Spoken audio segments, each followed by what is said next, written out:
A saúde da mulher na rede pública. No primeiro momento dá um certo desespero, porque a sensação que você tem é que você não vai conseguir sintetizar tudo que você queria em uma palestra de meia hora, 40 minutos, né? Mas, de qualquer forma, a gente levantou alguns aspectos que a gente acha relevante. Eu vou traçar... Primeiro, a gente vai falar um pouquinho de alguns conceitos, falar um pouco da evolução histórica, de como foram adquiridos esses direitos da mulher enquanto política de saúde pública. E, na segunda metade da aula, eu falo um pouco sobre a nossa experiência de 2 anos à frente da gestão do Hospital e Maternidade Doutora Zilda Arnes Neumann, popularmente conhecido como Hospital da Mulher de Fortaleza. Tá bom? Como o público é bastante eclético, se eu falar alguma coisa que não seja entendido, por favor, eu sei que vai ter o prazo para discussão, não, Antônio, mas se vocês quiserem interromper, fiquem à vontade, tá bom? Então, inicialmente, a gente tem dados claros na literatura mundial e nos institutos de estatística de que a mulher tem uma expectativa de vida maior do que homens, e isso é no mundo todo, não só no Brasil, né? Apesar disso, elas adoecem mais, né? E vários trabalhos têm tentado levantar por que esse adoecimento mais frequente nas mulheres, né? E existem vários trabalhos, principalmente da parte de epidemiologia social, que mostram que a situação de discriminação na sociedade é mais relevante como motivo de adoecimento do que propriamente fatores biológicos. Então, daí a gente já desperta para um sentimento de que a saúde da mulher não é meramente um fator biológico que está causando esse adoecimento mais frequente, né? Então, indicadores epidemiológicos brasileiros também mostram que o Brasil já está entrando naquela fase, desde a década de 90, e que as principais causas de morte são doenças crônicas degenerativas, e isso acomete também as mulheres, né? Apesar disso, apesar dessa prevalência maior, você tem ainda, a gente tem que conviver com doenças típicas do mundo subdesenvolvido. Então, a gente ainda sofre com mortalidade materna alta, com desnutrição, e que o padrão de mortalidade das mulheres é bem mais eclético do que dos homens por várias peculiaridades. Em 1994, essa Conferência Internacional sobre População e Desenvolvimento da ONU definiu saúde reprodutiva na época, eu vou ler o contexto para vocês entenderem bem. Um estado de completo bem-estar físico, mental e social em todas as matérias concernentes ao sistema reprodutivo, suas funções e processos, e não apenas a mera ausência de doença ou enfermidade. Então, quem já estudou o conceito de saúde da Organização Mundial de Saúde, já vê que já está inserido aqui nesse contexto em 1994. A saúde reprodutiva implica, por conseguinte, que a pessoa possa ter uma vida sexual segura e satisfatória, tendo a capacidade de reproduzir, e, interessante aqui, pessoal, e liberdade de decidir sobre quando e quantas vezes deve fazê-lo. Tá? Então, essa definição já foi um marco conceitual na época, porém, como eu falei, já tenho referência ao conceito da OMS sobre saúde, que não é a mera ausência de doença, é todo um contexto de bem-estar físico, psíquico e emocional, né? Já incorpora a questão da sexualidade e da reprodução como um direito de cidadania da mulher, porém tem alguns pontos negativos, porque ela só restringiu o conceito à saúde reprodutiva, a conferência, né? Não falou de outras demandas das mulheres. E não incluiu ainda a questão da epidemiologia social, não colocou a relação direta com condições de vida, instrução, grau de instrução, que são coisas que a gente foi vendo nos anos seguintes. Obviamente, nós sabemos que o binômio saúde e doença é multifatorial, né? Fatores sociais, econômicos, culturais, históricos. Você tem um perfil de saúde e doença que é, obviamente, variável com o tempo. Nós temos sazonalidades até dentro do próprio ano, que dirá décadas de diferença. Dentro do espaço, tem uma influência do grau de desenvolvimento econômico, social e humano da região, e a gente não pode estar alheio a esses definidores. E essas desigualdades sociais e econômicas definem o processo de adoecer e, obviamente, de morrer das populações, né? Geralmente, você tem populações que são mais submetidas a condições precárias de vida, tendo um processo de menor expectativa de vida, com mais vulnerabilidade a doenças. Já em 2002, um relatório da OMS já mostrava, naquela época, que o número de mulheres em situações de pobreza já era maior do que homens, né? Mulheres trabalhavam durante mais horas do que os homens e, infelizmente, pelo menos a metade do tempo era gasto em atividades não remuneradas. Isso é muito grave, porque a mulher deixa de ter acesso a serviços, a bens sociais, incluindo os serviços de saúde, né? Políticas à parte, a gente não pode discutir aqui políticas de saúde da mulher sem falar um pouco da definição de gênero, que a gente vai ver que isso tem relação exatamente com o planejamento das ações no futuro. Então, o que seria? O conjunto de relações, atributos, papéis, crenças e atitudes que definem o que significa ser homem e ser mulher. Né? Na maioria das sociedades, nós temos essas relações desiguais. E, na maioria, inclui a nossa, a sociedade brasileira e a sociedade cearense. Né? Isso tem reflexo na legislação, nas políticas, nas práticas sociais, o acesso da mulher à educação superior, o acesso da mulher aos cargos políticos, aos cargos de gestão. Tudo isso tem importância quando a gente vai fazer um planejamento. Então, e essa relação entre os gêneros tem um papel fundamental na definição de padrões distintos de morbimortalidade. Então, a cada tipo de exposição, você vai ter uma doença que foi adquirida por uma deficiência de educação, como foi falado muito bem pela professora. Então, um dos nossos maiores problemas é o grau de instrução baixo ainda dos nossos usuários, das nossas usuárias. Então, dentro dessa premissa, torna-se imprescindível que a gente incorpore essa perspectiva. Né? Até porque, se a gente não fizer dessa maneira, não tem como analisar o perfil epidemiológico das pacientes, não tem como planejar ações de saúde. E sempre, qualquer tipo de ação de saúde, ela tem que visar a melhoria das condições de vida e, fundamentalmente, consolidar direitos. Né? Consolidar direitos e cidadania da mulher. Um pouco mais da evolução histórica das políticas de atenção à saúde, a gente vê que, desde o início do século XX, existiam iniciativas, do ponto de vista da alçada governamental, em relação às políticas da saúde da mulher. Obviamente, no início, principalmente nas décadas de 30 até a década de 70, eram ações muito ligadas ao ciclo gravídico puerperal. Então, não tinha... na época, uma visão de mulher independente como a gente tem hoje. A visão era da mulher restrita, né? Aquela mulher que ficava... que o papel dela na sociedade era meramente reprodutora, era a que cuidava dos filhos, era a que cuidava do familiar, era a filha mais nova que cuidava do idoso porque não casava. Né? Então, esse era o perfil da mulher nessas épocas e que hoje está totalmente diferente na maioria dos casos. Né? Então... essas ações preconizavam apenas as ações materno-infantis, que cuidavam de crianças e gestantes, e, por conta disso, não tinha integração com nenhum tipo de programa. Nós vamos ver que as metas eram centralizadas, então o Ministério da Saúde colocava algumas metas que não respeitavam as necessidades básicas da população de Fortim, de Aracati, de Limoeiro do Norte, enfim, de nenhum tipo de localidade. Então, isso não era respeitado. Então, se isso não era respeitado, você acabava tendo uma fragmentação da assistência, né? E, obviamente, não vai ter impacto praticamente nenhum nos indicadores de saúde. Tá bom?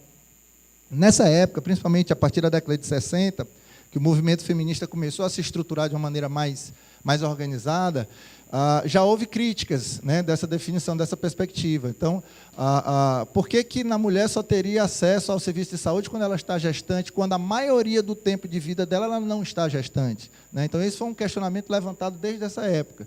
Então, na maioria da sua vida, ela ficaria sem atendimento. Né? Um atendimento totalmente fora daquilo que o SUS preconiza hoje em dia, da integralidade da atenção.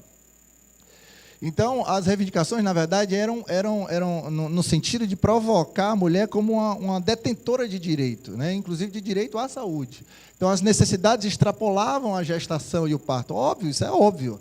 Né? As ações tinham que ser feitas para todos os ciclos de vida. Né? E, obviamente, tinham que contemplar as particularidades dos diferentes grupos. Né? Em 1984, e aqui é bom a gente contextualizar, a década de 80, a segunda metade, principalmente da década de 80, foi o auge do movimento sanitarista, que culminou em 1988 com a criação do SUS através da Constituição. Então, aqui nós já temos uma ruptura conceitual, quando o Ministério da Saúde, em 84, lançou o Programa de Assistência Integral à Saúde da Mulher, e que aqui a gente já tinha, dentro dessa política, princípios como a universalidade, a integralidade, a equidade, a justiça social, controle social, que são princípios que o SUS tem na sua formação logo depois. Então, já incluía algumas ações. Dentro da integralidade da atenção, você tem desde ações preventivas de educação e saúde, passando por ações preventivas, de diagnóstico, tratamento e recuperação. Então, era desde o início até o final da necessidade por atendimento de saúde. Além disso, tinham várias linhas de cuidado. Você tinha a clínica ginecológica, clínica obstétrica, climatério, planejamento familiar, pesquisa de DSTs, câncer de colo uterino. Começaram-se a fazer as campanhas dentro dessa linha de cuidado um pouco mais integralizada. Já em 96, a NOB 96, a Norma Operacional Básica, ela veio, o foco da NOB 96 é a municipalização, né, aquela transferência da responsabilidade para os municípios, e isso foi um passo fundamental na questão da saúde da mulher, porque aproximou digamos, as oportunidades de decisão, né, os conselhos locais de saúde passaram a ter uma influência muito maior nas decisões tomadas nas políticas de cada município. Então, se ele está mais próximo da população, ele conhece melhor as demandas. Então, ele tinha como fazer essa escolha mais adequada para aquele perfil populacional. Logo depois, em 2001, a NOAS, a Norma Operacional de Assistência à Saúde, ela sim, praticamente obriga que os municípios sejam responsáveis pela atenção básica, né? É essa norma que, digamos, deu uma força maior também para a parte de territorialização, a estratégia de saúde da família, que a doutora Larisa citou a questão das UPAs, que está um embate, depois a gente pode até discutir um pouquinho sobre isso. E que, na área específica da saúde da mulher, ela estabeleceu a garantia de que o município ficaria responsável por essas ações. Então, tanto de pré-natal, como de puerpério, planejamento familiar, prevenção de câncer de colo uterino, enfim, uma série de ações que passaram a ficar bem mais próximas da população que demandaria daquele serviço. Eu vou falar um pouco também da situação sociodemográfica, mostrando alguns dados, para a gente ter uma ideia. Como mudou o perfil da mulher que hoje é atendida no sistema público de saúde. Em 1970, a nossa taxa de fecundidade era quase 6 filhos para cada mulher. Hoje, em 2000, foi 2,3, e hoje estima-se que está entre 1,8 e 1,9. Ou seja, a média de filhos hoje é menos que 2 filhos por mulher, né? Isso tem uma repercussão imediata na taxa de crescimento populacional. Nós chegamos a ter, na década de 50, 60, crescimentos populacionais de 5%, 6% ao ano. Hoje ela é em torno de 1%, 1,5%, não passa disso. A expectativa de vida também aumentou da década de 70 para cá. Na década de 70, a expectativa de vida era 54 anos, hoje já está acima de 70 anos. Então, isso fruto de quê? De melhora das condições sanitárias, melhora do acesso a serviços de saúde, por mais que ainda sejam precários em várias situações, houve uma melhora inegável nesses últimos 30, 40 anos. E outros indicadores que eu achei importante tratar, justamente para falar da questão de gênero, são os indicadores de remuneração, né? Então, até 2 salários mínimos, 71% das mulheres, e esse dado ainda é pior quando você puxa o subgrupo das afrodescendentes. Então, mulheres negras ganham menos do que mulheres não assumidas como afrodescendentes, né? Enquanto que homens, 55%, recebem até 2 salários mínimos. Quando você passa por uma remuneração acima de 5 salários mínimos, apenas 9% das mulheres ganham esse valor, enquanto que os homens são 15%. E quando você fala sobre o trabalho doméstico não remunerado, que a gente falou em alguns slides anteriores, que dificulta o acesso à saúde, 10% das mulheres têm trabalho doméstico não remunerado, enquanto homens não chega a 6%. Eu acho até que isso aqui está super, que eu acho que essa diferença é até maior na prática, né? Em relação ao diagnóstico da situação de saúde propriamente dita, né? É importante que a gente tenha uma ideia das causas de morte da população feminina, que não são diferentes da população geral do Brasil. Então, a maioria das mulheres morre de doenças cardiovasculares hoje em dia, então são infartos agudos do miocárdio, doenças cerebrovasculares, AVCs, né? Mas nós temos aqui as neoplasias malignas, né? Os cânceres, câncer de mama, pulmão e colo de útero. Especificamente no nosso estado, nós temos uma taxa muito acima da taxa nacional de câncer de intestino e de câncer de estômago. Não se sabe muito bem porquê, mas tem vários estudos, eu até tive a oportunidade de participar de alguns na Universidade Federal, tentando entender por que essa taxa aumentada de câncer de estômago aqui na população cearense. No entanto, a mortalidade hoje, associada ao ciclo gravídico puerperal e do abortamento, não é entre as mais comuns, não está entre as 10 comuns. Só que qual é o grande problema? Quando você fala de gestação, você está falando de um processo fisiológico, é uma coisa natural. Então, você morrer por um processo natural é que chama a atenção da importância do fato. E outro, as causas de morte durante a gestação são, quase na sua totalidade, evitáveis. Então, é isso que chama a atenção dos gestores e que tem que chamar, porque, apesar dela não ser numericamente as mais prevalentes, ela tem um papel fundamental, porque se trata de uma condição fisiológica e de comorbidades que são evitáveis. Então, por que não atingir essa população-alvo, né? Nós ainda podemos ter alta mortalidade materna desde que precárias condições socioeconômicas estejam no contexto, que eu tenho um baixo grau de informação e escolaridade, e isso aí afeta, inclusive, a procura pelo serviço de saúde, né, retarda muito o diagnóstico. A violência doméstica, que nós não estamos livres dela ainda, infelizmente, em pleno terceiro milênio, dificuldade de acesso ao serviço de saúde de boa qualidade, e aqui a gente vai ter algumas dificuldades um pouco mais arraigadas quando você parte para as áreas não urbanas, né, que a dificuldade de acesso são maiores. E as principais causas que eu falei que são evitáveis, hipertensão arterial. Na gestação, você tem a doença hipertensiva específica da gestação, que é a DEG, né? Ela é uma das causas que mais causa problemas para a mãe e para o bebê. As hemorragias, a infecção puerperal e o abortamento complicado, né? O Ministério da Saúde, preocupado com boas práticas na atenção de saúde materno-infantil, ele vem tentando evitar uma série de condutas que até meados da década de 90, início dos anos 2000, ainda eram usados indiscriminadamente, né? Acho que alguns de vocês trabalham na área de saúde. A medicalização durante o trabalho de parto, então eu vou mostrar depois a experiência do Hospital da Mulher, que você usa muito mais hoje em dia analgesia não farmacológica. O que é isso? É banhos mornos, é o uso do cavalinho, enfim, toda uma massoterapia, uma série de outras atividades que você usa para evitar o uso de medicação que pode afetar o bebê no momento do parto, né? Outras intervenções desnecessárias e potencialmente iatrogênicas, episiotomia. Episiotomia é aquele cortezinho que dá no períneo, que antigamente não, há poucos anos se fazia rotineiramente para tentar facilitar a expulsão do bebê, né? E hoje já se sabe, por vários estudos, vários trabalhos científicos, que isso só aumenta o grau de infecção, não ajuda em nada o trabalho de parto, causa incontinência urinária na mulher no pós-parto, enfim, uma série de complicações. Outra conduta que se fazia muito era a manobra de Christelet, que é quando a equipe sobe sobre a gestante, faz pressão na parte do epigacho, do útero, para tentar empurrar o bebê para sair mais fácil. Então, esse tipo de conduta, até bem, eu estou vendo caras de assusto, né, disso, mas até bem pouco tempo atrás isso era usado rotineiramente, né?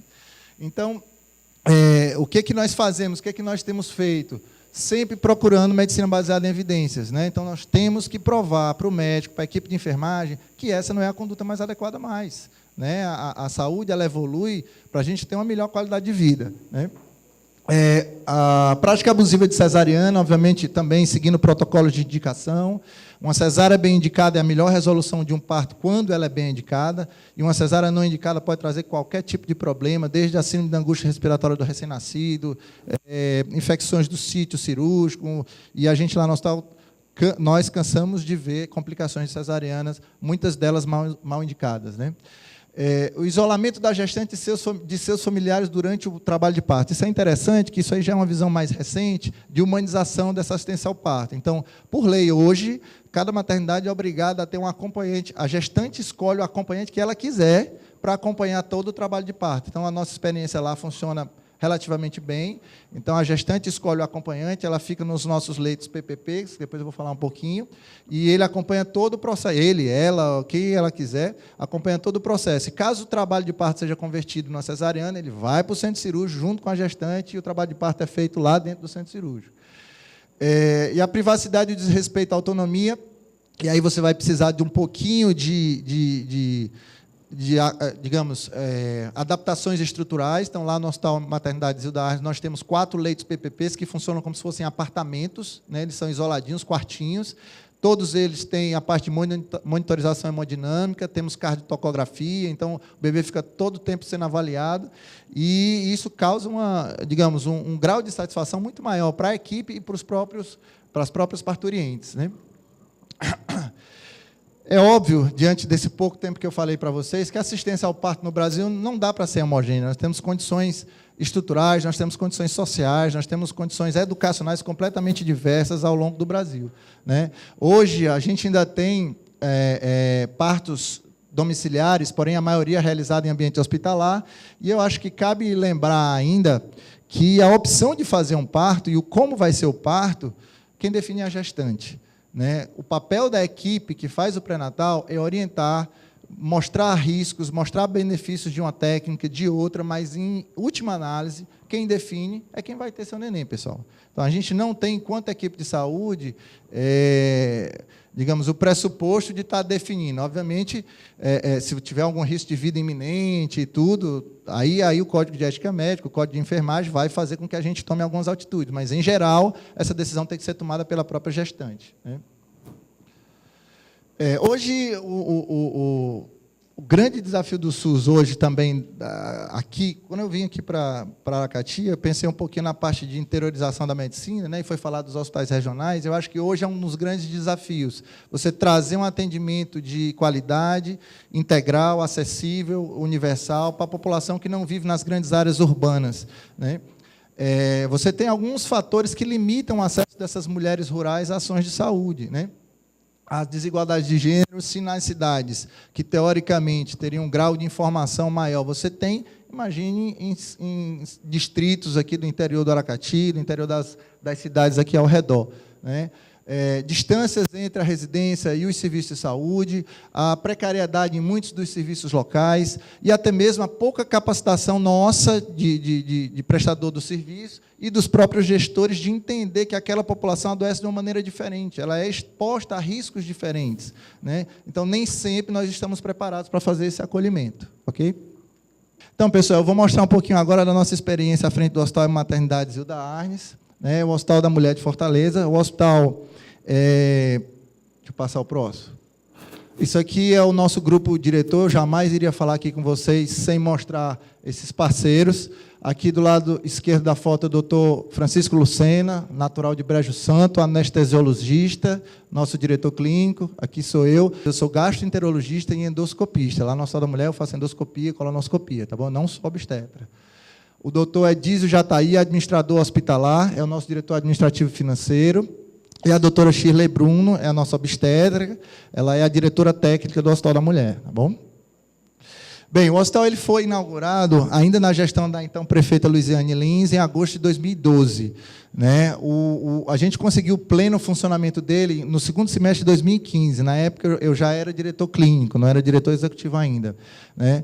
O Hospital da Mulher ele tem uma peculiaridade, é um hospital construído na área do antigo Jockey Club, lá em Fortaleza, é um hospital horizontal, formado por 6 blocos paralelos. A área total do hospital é de 70 mil metros quadrados. Então, é uma área bastante razoável e nos dá muito trabalho cuidar, porque tem toda a parte que eu vou mostrar para depois para vocês, a parte de hotelaria que nos dá trabalho, a parte de jardinagem, né? Ele tem outra peculiaridade, é um hospital completamente regulado via central. Ele não tem serviço de emergência, então todos os atendimentos, sejam ambulatoriais ou de internamento, eles são regulados via central de leitos, tá bom? Hoje nós temos 170 leitos e há uma perspectiva de aumento de mais 104 leitos. Tem um bloco que está sendo construído, provavelmente vai ser destinado à clínica pediátrica, pediatria cirúrgica, pediatria traumatológica e clínica pediátrica. Então, o hospital, no médio prazo, talvez fique aqui com quase 300 leitos, né? 280 e um pouquinho.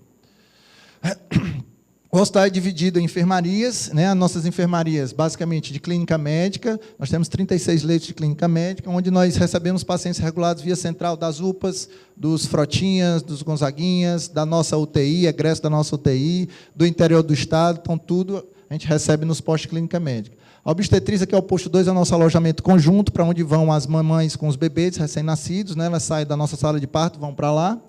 A clínica cirúrgica, hoje, nossa clínica cirúrgica de 2016, mais ou menos, para cá, foi se estruturando. Hoje, até residência em cirurgia geral nós temos lá no hospital. Nós temos, hoje, eu vou mostrar depois os gráficos, alguns indicadores, mas só para vocês terem uma ideia, nós temos cirurgia, desde cirurgia de variz, a cirurgia de cabeça e pescoço, tireoide, vesícula, hérnia, enfim, uma gama de cirurgias, esterectomias, cirurgias para incontinência urinária. Então, tem uma gama de cirurgias bastante ampla. E a traumatologia, que iniciou junto com o começo do funcionamento do hospital para dar apoio de imediato ao IJF. Então, hoje nós fazemos em torno de 70, 80 cirurgias em senhorinhas já de 60, 70, 80, 90, 100. A nossa mais velha tem 104 anos. Cirurgias de prótese de quadril, cirurgias de média e alta complexidade no Hospital do Município de Fortaleza.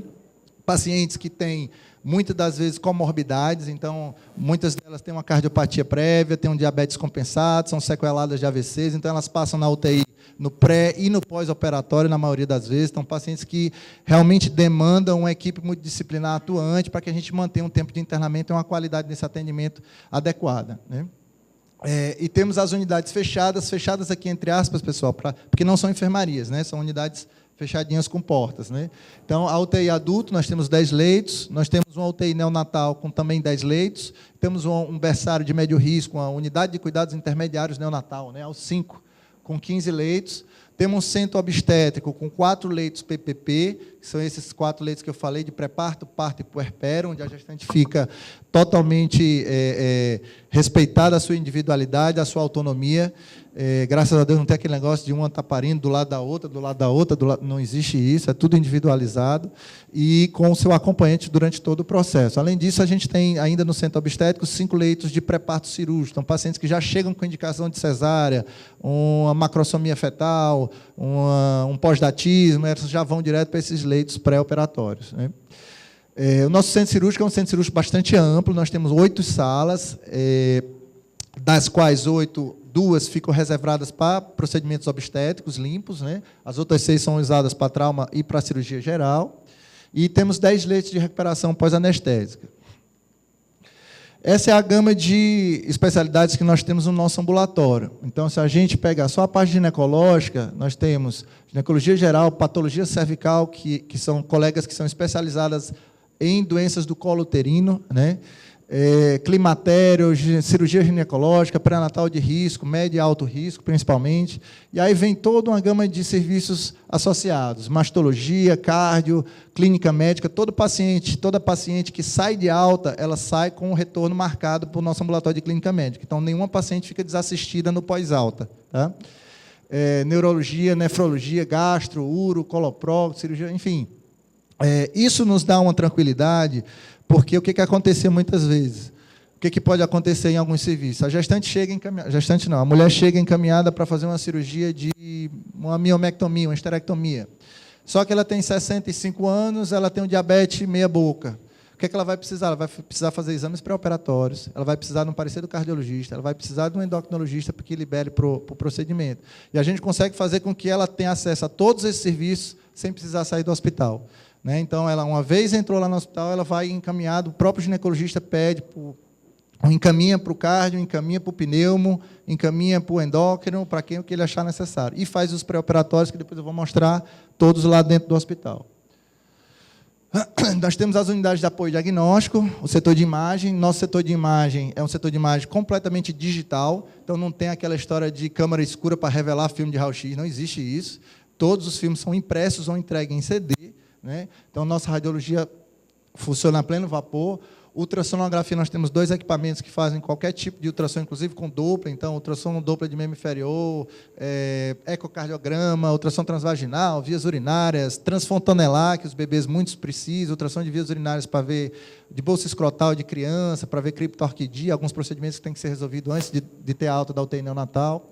Nossa tomografia é uma tomografia de 16 canais, que tem um acessório chamado bomba injetora, que faz com que a gente tenha a possibilidade de fazer exames chamados de angiotomografia. Então, para visualizar, por exemplo, qual artéria foi entupida no AVC que a paciente teve, ou se a paciente está com suspeita de tromboembolismo, eu tenho como saber qual foi o local e encaminhar para um cirurgião torácico, enfim, tem todo um arcabouço de apoio diagnóstico. Nossa mamografia digital, que passou um tempo parada, e foi uma novela tão grande que depois, nas discussões, a gente pode até entrar em detalhes, mas que hoje funciona a pleno vapor, é um mamógrafo digital de última geração, é o único mamógrafo da rede pública do município de Fortaleza que é acessível a cadeirantes, né? Ele tem um dispositivo que baixa a compressãozinha da mama para poder ser acessível a cadeirantes. Ele tem uma habilitação para fazer magnificação de imagem, então isso faz com que você consiga detectar precocemente lesões de câncer de mama.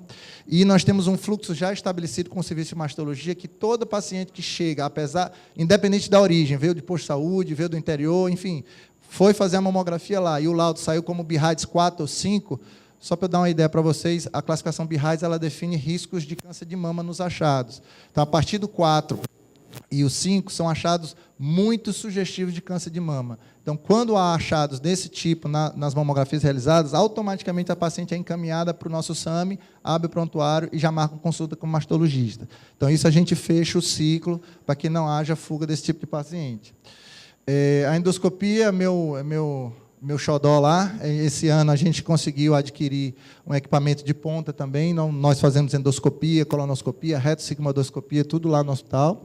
E os métodos gráficos, desde um eletrocardiograma simples, ao famoso eletro da cabeça, o eletroencefalograma, passando pela eletroneuromiografia. Hoje esse exame só é disponibilizado na rede pública de saúde do Estado do Ceará, lá no Hospital da Mulher. Nós fizemos agora, semana passada, a eletroneuromiografia de um bebê de 1 ano e 4 meses internado no SEIBM. Nós fazemos com frequência a eletroneuromiografia dos pacientes internados no Valdemar de Alcântara, no Hospital César Carlos, do próprio Hospital Universitário. E o bebê, o mais novo serviço que a gente inaugurou agora em outubro, um estudo aerodinâmico, em parcerias com as universidades, viu, doutora? Nós temos um centro de estudos organizado desde o ano passado. Só em 2017 nós recebemos mais de 3.500 estudantes. Eu tive o prazer de receber uma turma daqui, há um tempo atrás, não me lembro qual foi o mês, que eu fiz a recepçãozinha deles lá. E existe um convênio com a Secretaria, através da Coordenação de Gestão e Trabalho em Educação e Saúde, uma coisa assim, que é uma célulazinha da SMS, que faz essa vinculação, e ela tem, cada universidade, cada instituição, tem um contrato por número de alunos e por hora que ele fica nos locais. Então, ela não repassa o dinheiro em si, mas ela calcula o valor, o Hospital da Mulher tem direito a tanto. Aí eu vou lá e solicito, estou precisando de um Doppler para fazer Doppler de bebê no pré-natal. Aí vai lá e a gente consegue, junto às universidades, né?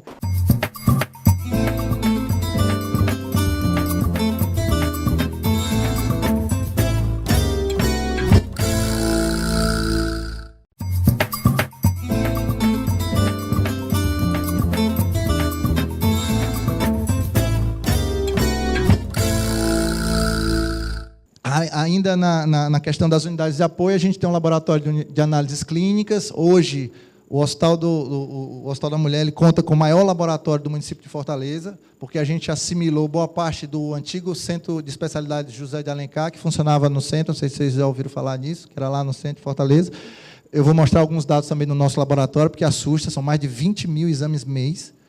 Nesses, você tem toda a gama de hematologia, bioquímica, imuno, micro e citologia. A parte de anatomia patológica, a prefeitura tem um convênio com o ICC, então são enviadas as amostras para o ICC. Bom, então vou mostrar alguns dados, só para vocês terem ideia da magnitude, do que representa o hospital hoje na rede do município de Fortaleza. Então, aqui são um total de consultas médicas. O número ficou pequenininho, mas vou dizer para vocês. Em média, 3.500 consultas mês de médico, espalhado em todas as especialidades, e boa parte delas ofertadas para a central. Internações em torno de 580, 600 internações. Eu não coloquei o dado de outubro, mas no outubro a gente aumentou um pouquinho, está 680 e poucas internações, todas reguladas via central de regulação, como a doutora falou. Quando a central se organiza, as coisas andam, o favor não precisa acontecer. Então, muita gente chega para mim e diz, Daniel, pelo amor de Deus, me ajuda, tem uma paciente fulaninha que está com uma fratura no Frotinha da Parangaba, chegou ontem. Pessoal, olha, o paciente vai vir. Não, mas eu queria uma mãozinha. Tudo bem, eu faço de conta que eu vou dar a mãozinha. Aí, no outro dia, a pessoa liga, doutor, muito obrigado. Isso aqui, rapaz, eu não fiz nada. O sistema está funcionando, a regulação em Fortaleza está funcionando, com algumas dificuldades, obviamente, porque a regulação ela parte do pressuposto que você tem boa fé do outro. Então, muitas vezes, às vezes, não é respeitado. Mas, para nós, lá no hospital, que vivemos disso e que exigimos que isso seja fiel, não temos... Aqui a gente tem problema, mas a regra geral é funcionar bem, graças a Deus. Então, a gente passou pelas internações, aqui é o número de partos, e aqui cabe uma peculiaridade do hospital, que por nós termos uma UTI neonatal, uma UTI para mãe, nós não recebemos praticamente nenhum parto que seja de risco habitual regulado. Nós recebemos... O que é o risco habitual? O risco habitual é aquela paciente que não tem nenhum fator de risco para nada, aquela que já está na 3ª gestação, já teve 2 partos normais, que ela vai ter o partozinho normal dela sem problema nenhum. O que é que nós recebemos lá no hospital? DEG, pré-eclâmpsia, eclâmpsia, prematuro, gemelar, descolamento de placenta. Tudo que for complicado vai para o hospital, porque lá, se precisar, a mãe vai para a UTI e o bebê vai para a UTI. Né? É diferente você deixar uma paciente dessa no Gonzaguinha do Zé Walter, em outra instituição que não vai ter como dar suporte. Né?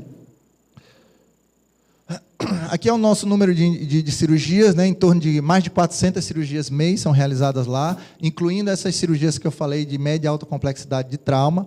E desde outubro para cá, a gente vem tendo um acréscimo nesse número de cirurgias, porque eu sei que alguns de vocês já conhecem a estrutura dos hospitais secundários de Fortaleza, os Frotinhas, e os Frotinhas foram construídos na década de 70, 80.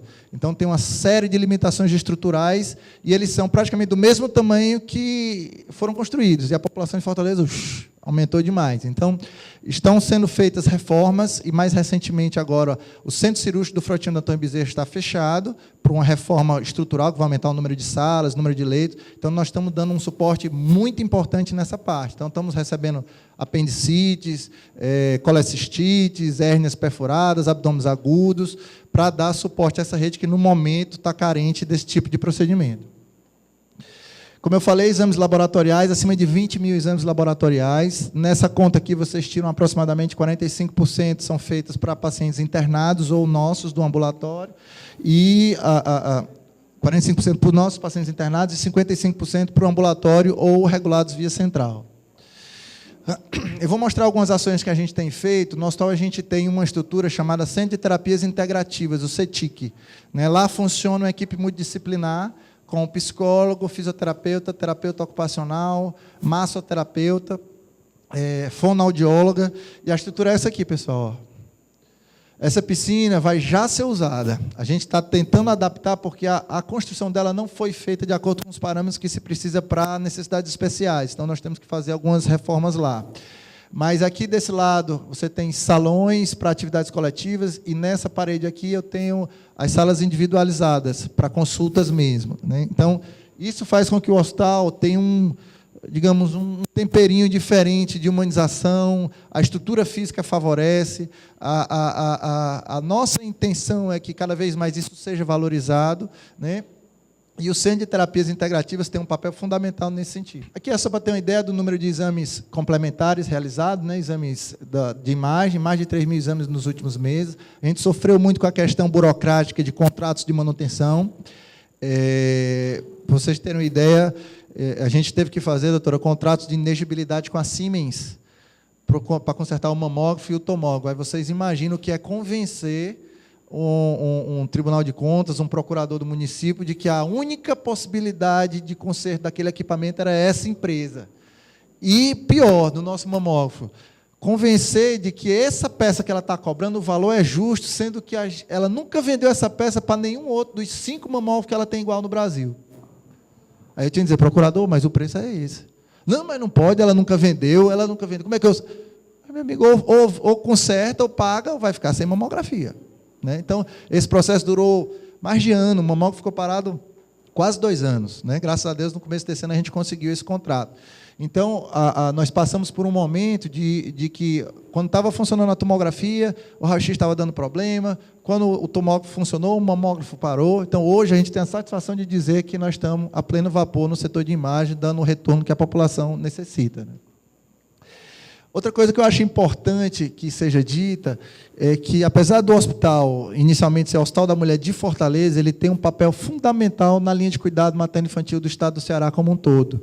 Né? Nós recebemos, se você somar aqui, pacientes procedentes do HGF, do César Caus e diretamente das maternidades do interior, você tem mais de 70% dos nossos partos. Então, isso mostra o impacto que hoje...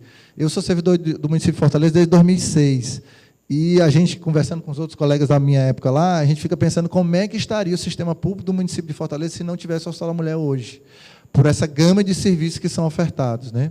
Eu me lembro quando eu trabalhei no Hospital Nossa Senhora da Conceição, não sei se vocês conhecem, Rua 1018, 1148, Conjunto Ceará, 4ª etapa, lá, quase fronteira com a Caucaia, e quando você precisava de uma tomografia, você tinha que implorar para o chefe de equipe do JF para ir fazer a tomografia lá e voltar. Hoje, existem cotas de exame para cada unidade da rede, ele só faz ligar e reservar o horário, meu paciente vai tal hora, vai, faz o exame lá no Hospital da Mulher, volta, recebe o laudo, se for internado, em menos de 24 horas, o radiologista já dá o laudo. Então, isso é um avanço que a gente não tem noção. Né? Enfim, então, concretizando o papel estratégico do Hospital da Mulher aqui na linha de cuidado. Eu trouxe para vocês só um ilustrativo do fluxo de atendimento à mulher em situação de violência que a gente construiu ao longo desse ano, puxado pelo Ministério Público Estadual. Fortaleza tem, desde agosto, funcionando a Casa da Mulher Brasileira, né? Então, foi construído todo um fluxo de acesso a essa casa e de retaguarda a essa casa. Eu não vou entrar em detalhes para vocês, mas só para dizer que o Hospital Maternidade Zilda Arne está aqui, ó. Faz parte do protocolo, né, de recebimento dessas mulheres vítimas de violência. Finalizando aqui, umas ações que são importantes, pessoal. Eu não sei se vocês já tiveram conhecimento desse conceito, que é a segurança do paciente, né? Quando eu fui falar a primeira vez sobre segurança do paciente lá numa palestra lá no hospital, e a gente tem que, quando a gente fala de segurança do paciente, a gente tem que trazer toda a equipe, desde a zeladoria, ao porteiro, à equipe de assistência. Eu até fiz a pergunta e eles achavam que segurança do paciente era colocar mais guarda municipal dentro do hospital, né? Então, segurança do paciente tem nada a ver com isso. Segurança do paciente é você fazer com que ele não sofra mais nenhum agravo por ter ido buscar uma assistência médica, ou hospitalar, ou ambulatorial, e que esse agravo seja devido a essa assistência. Então, a OMS definiu isso aqui na década de 90 como a ausência de danos evitáveis a um paciente durante o processo de cuidado de saúde. E o Ministério da Saúde, pouco depois, em 2012, 2013, ele colocou como segurança do paciente a redução ao mínimo aceitável do risco de dano desnecessário associado ao cuidado de saúde. Hoje, não se fala em qualidade, em acreditação hospitalar, sem isso aqui, né? O que na prática é isso? Eu acho que vocês já viram várias reportagens sobre paciente entra no centro cirúrgico e opera a perna errada. Bebê toma remédio com dose de adulto e tem reação alérgica. Vocês já viram esse tipo de reportagem, né? Então, existe uma série de trabalhos científicos mostrando que 70% desses erros ocasionados dentro das instituições de saúde são causados por erro de comunicação, né? Então, nós temos uma série de... E isso é bom para a gente que é gestor, porque a gente não precisa gastar muito dinheiro para isso. A gente precisa gastar tempo, porque é todo um trabalho de conscientização. Então, o Ministério da Saúde, na década de 2000, 2010, lançou alguns protocolos e que a gente está tentando implementar lá no hospital, já lançamos 4 ou 5 desses. Então, o que é? Identificar corretamente o paciente. É o mínimo, pessoal. Identificar corretamente o paciente, saber que aquele paciente é o que vai ser administrado o medicamento, é o que vai ser operado, é o que está de alta, né? Melhorar a comunicação entre os profissionais de saúde, melhorar a segurança na prescrição, na administração dos medicamentos e de hemoderivados, assegurar a cirurgia em local de intervenção, e a cirurgia certa no paciente certo, né?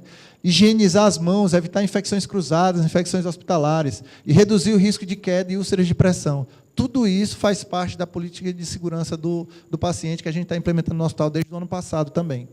Aqui é só um painelzinho. Esse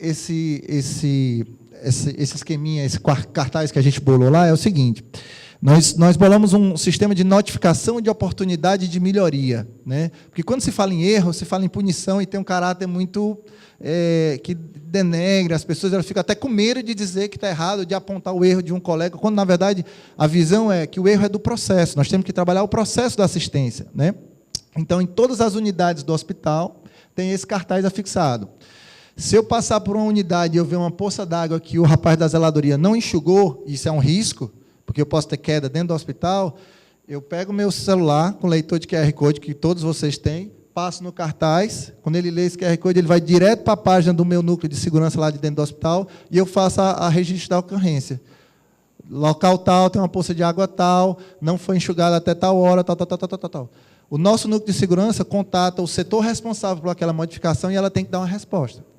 Então, com isso, a gente consegue fazer com que as problemáticas sejam identificadas precocemente e que, obviamente, nós evitamos erros, né? Todos esses erros são potencialmente evitáveis, desde que você tenha uma cultura de segurança arraigada dentro do nosso hospital, né? Então, aqui, ó, pessoa muito importante aqui, esse rapazinho aqui, ó, que é o Felipe, que é da TI do hospital, que foi quem bolou esse esquema, né? Para dar uma ideia também do ambiente do hospital, pessoal, isso aqui é uma cúpula de vidro azul, que dá uma iluminação meio zen, né? Aqui é a varandinha do nosso centro obstétrico. Por trás desse vidro fosco, que não dá para ver nada, ficam as gestantes em terapia não farmacológica. Massagem, cavalinho, certo? Nesse ambiente aqui que nós temos lá dentro do hospital. Aqui falando um pouco da área externa, né? Eu sou filho de agrônomo, né, Antônio? Está aqui. E eu tenho um apego muito grande à parte de jardinagem, plantas. A Prefeitura de Fortaleza ela tem um projeto chamado Carbono Neutro. O que é isso? Todo evento que a Prefeitura faz, ela pega a quantidade de CO2 emitida e converte em mudas de plantas nativas, e aí ela planta.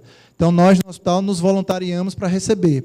Então, hoje, nós já temos lá no hospital mais de 100 mudas de mata nativa, de oitis, de ipês amarelos, enfim, de toda a gama de plantas nativas. Eu acho que daqui a uns 5, 10 anos vai ter um bosque lá, né? Mas já estão todas plantadinhas. E isso aqui é uma ambiência interna.